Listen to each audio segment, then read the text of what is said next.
Au nom du Père et du Fils et du Saint-Esprit, ainsi soit-il. Eh bien, chers frères, j'aimerais aujourd'hui commencer une série de sermons sur l'explication des cérémonies de la messe, des cérémonies et des prières de la messe. La messe est l'acte essentiel de la vie de l'Église, celui duquel découlent toutes les grâces données par les sacrements et tout l'apostolat du prêtre. Un prêtre sans la messe n'est rien. Et si un jour on ordonnait un prêtre rien que pour dire la messe, qui ne pourrait faire que la messe, peut-être parce qu'il est malade par exemple, et que le prêtre célébrait la messe une seule fois dans toute sa vie, il aurait fait la plus grande chose du monde, la plus belle chose du monde, même s'il y avait très peu de fidèles à sa messe. Il aurait accompli l'acte, renouvelé l'acte qui sauve le monde.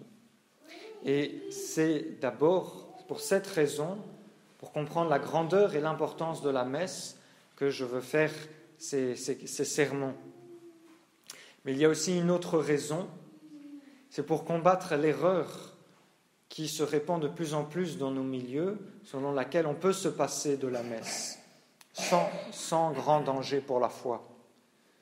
Quand on n'a pas le choix, quand on habite loin, ou que c'est un temps de persécution, alors oui, le bon Dieu donne ses grâces si on s'efforce de sanctifier le dimanche chez soi, de remplacer la messe par un temps de prière équivalent au temps d'une messe basse. Mais quand on refuse délibérément d'aller à la messe sous prétexte qu'aujourd'hui on ne peut plus rien faire parce qu'il n'y a pas de pape, que les sacrements, les prêtres, tout cela est passé, ça fait partie du passé, alors c'est extrêmement dangereux. Dans une encyclique sur le sacerdoce, le pape Pie XI disait que la messe durera jusqu'à la fin du monde. Voici ce qu'il dit. Depuis lors, les apôtres et leurs successeurs dans le sacerdoce commencèrent à élever vers le ciel cette oblation pure prédite par le prophète Malachie, donc depuis la Pentecôte. Cette oblation pure, grâce à laquelle le nom de Dieu est grand parmi les nations, et qui, offerte désormais dans toutes les parties de la terre et à chaque heure du jour et de la nuit, continuera à l'être d'une façon permanente jusqu'à la fin du monde. Cette citation contient beaucoup de choses, beaucoup d'informations. D'abord, les prêtres, après avoir été ordonnés, les apôtres, après avoir été ordonnés, ont commencé sans tarder à célébrer la messe, c'est-à-dire à partir de la Pentecôte. Ensuite, le pape Pie XI parle de l'oblation pure grâce à laquelle le nom de Dieu est grand. La messe est un sacrifice pur qui rend gloire à Dieu, qui magnifie le nom de Dieu, quand il n'est pas souillé d'un nom impur, celui d'un faux pape, par exemple. C'est pour cela que nous célébrons la messe non unacum, sans nommer le nom de Bergoglio au canon de la messe. C'est pour cela que Monseigneur Sandborn avait donné à son titre comme titre à son article sur l'unacum un nom en haine de la religion, c'est-à-dire un nom qui salit la messe et qui empêche la gloire de Dieu. Et c'est aussi pour cela que Monseigneur Guérard, le grand défenseur de la messe et du sacerdoce, disait qu'il fallait sauver l'oblation pure, l'oblatio monda. Il parlait ainsi de la messe, en reprenant l'expression traditionnelle que le pape Pie XI emploie. Et puis enfin, dans cette citation, le pape Pie XI affirme très clairement que la messe et le sacerdoce dureront jusqu'à la fin du monde. Et notre combat aujourd'hui est la sauvegarde de la messe sans le nom des hérétiques et la sauvegarde du sacerdoce tout autant que le combat de la foi plus doctrinal, on va dire. Voilà. Cela dit, que faut-il pour célébrer dignement la messe dans une église ? Il faut beaucoup de choses. D'abord, il faut un autel. La première chose qu'on voit en entrant dans l'église, dans une chapelle, c'est l'autel au fond, au centre, avec la croix dessus. Et l'autel, justement, est le symbole de la croix. C'est sur la croix que le Christ s'est offert en sacrifice, et c'est sur l'autel que le prêtre va renouveler de façon non sanglante le sacrifice de la croix. L'autel, qui a la forme d'une table, représente aussi la table du cénacle où Jésus a célébré la première messe pendant la Cène le jeudi saint. Donc à la messe, vous êtes les spectateurs du repas pascal. Et c'est d'ailleurs ce qui est rappelé juste avant la consécration. Le prêtre dit, la veille de sa passion, Jésus prit du pain dans ses mains saintes et vénérables, et ayant levé les yeux vers vous, Dieu, son Père Tout-Puissant, vous rendit grâce, le bénit, le rompit et le donna à ses disciples. Et ensuite, le prêtre prononce les paroles de la consécration. Et puis l'autel symbolise Jésus-Christ lui-même, par lequel nous offrons notre prière à la Sainte Trinité. Et enfin, l'autel symbolise le cœur des fidèles où nous devons offrir en sacrifice au bon Dieu tous nos sacrifices, puisque nos petits sacrifices doivent être unis au grand sacrifice de la messe. Au début de l'Église, l'autel était toujours sur le tombeau d'un martyr, sur lequel on célébrait la messe. Maintenant, ce n'est plus sur le tombeau d'un martyr, mais il y a dans l'autel des reliques de martyrs. Et l'autel est consacré par l'évêque dans une cérémonie spéciale.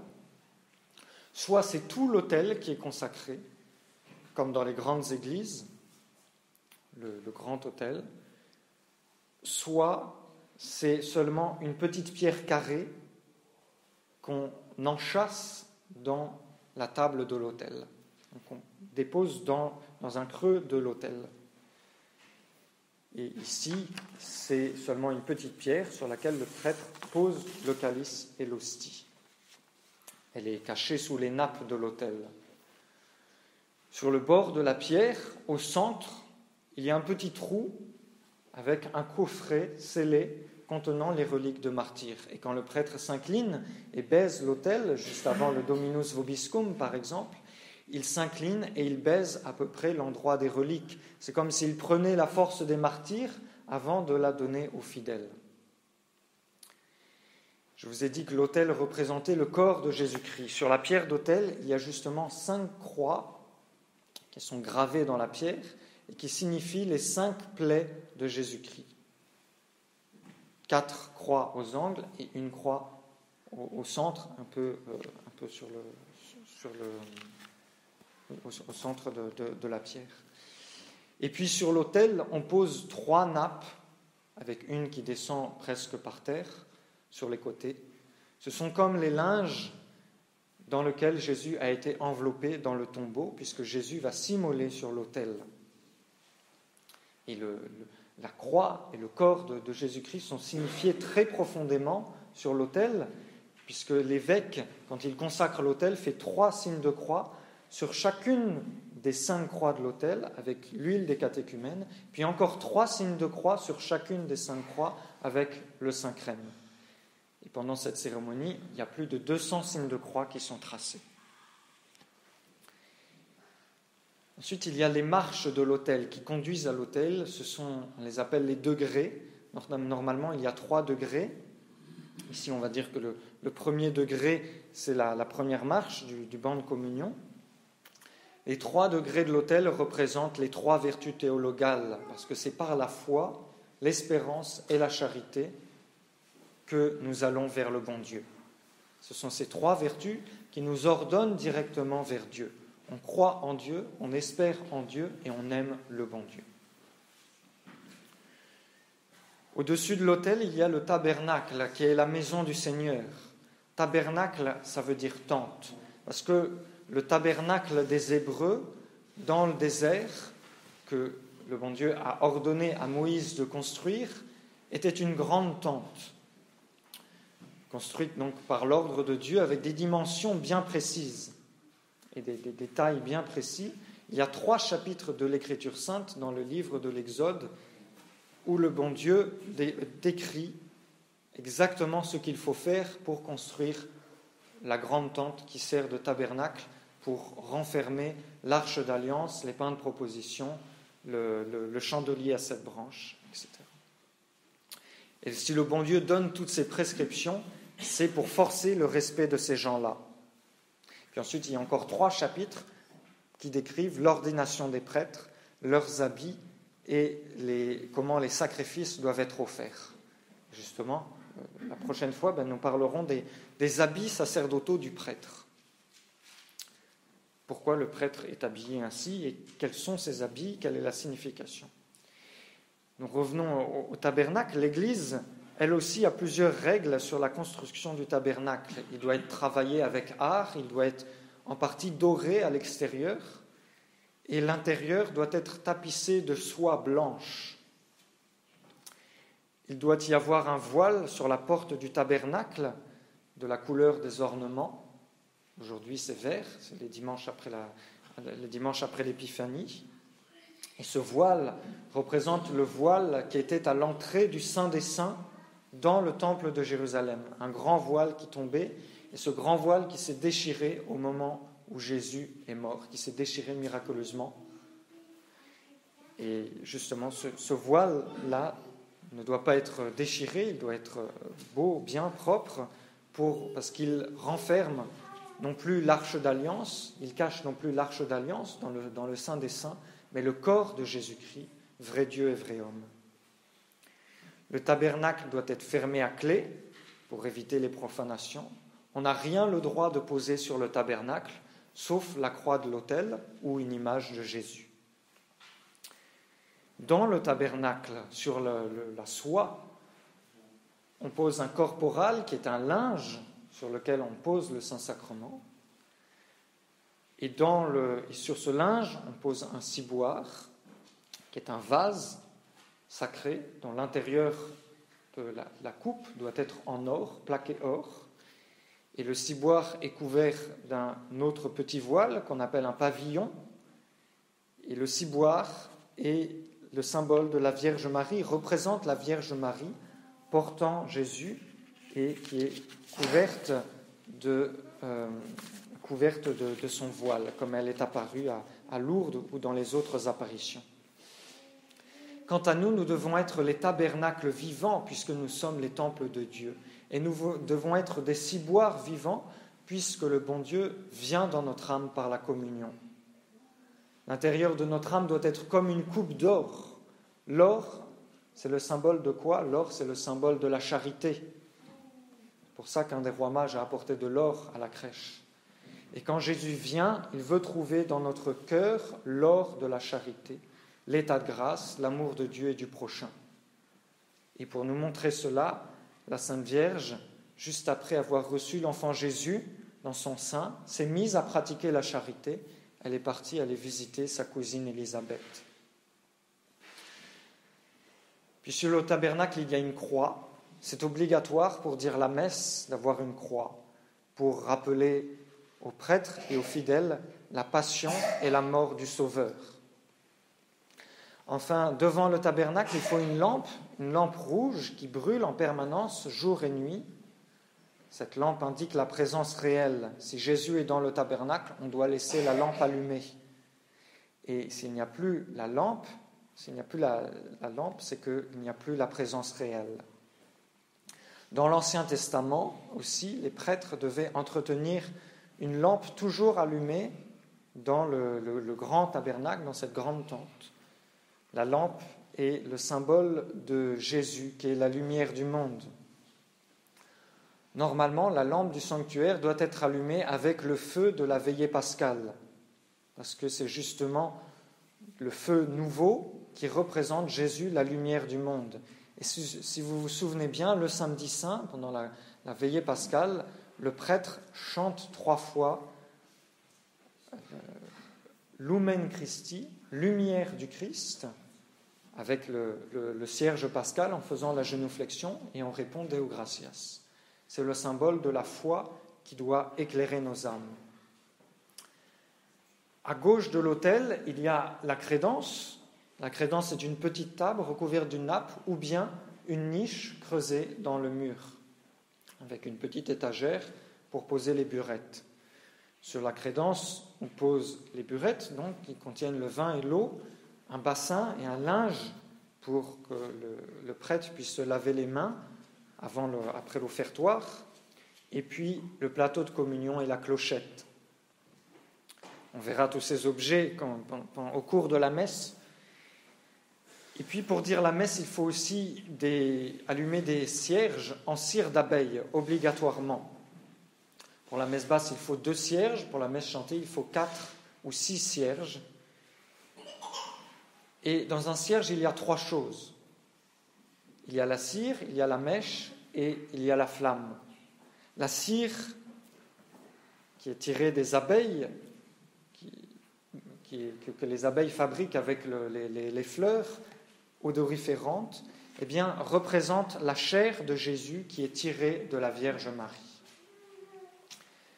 La cire est marron normalement, mais elle devient blanche par le travail des hommes qui blanchissent la cire, comme le corps de Jésus deviendra glorieux au prix de grandes souffrances.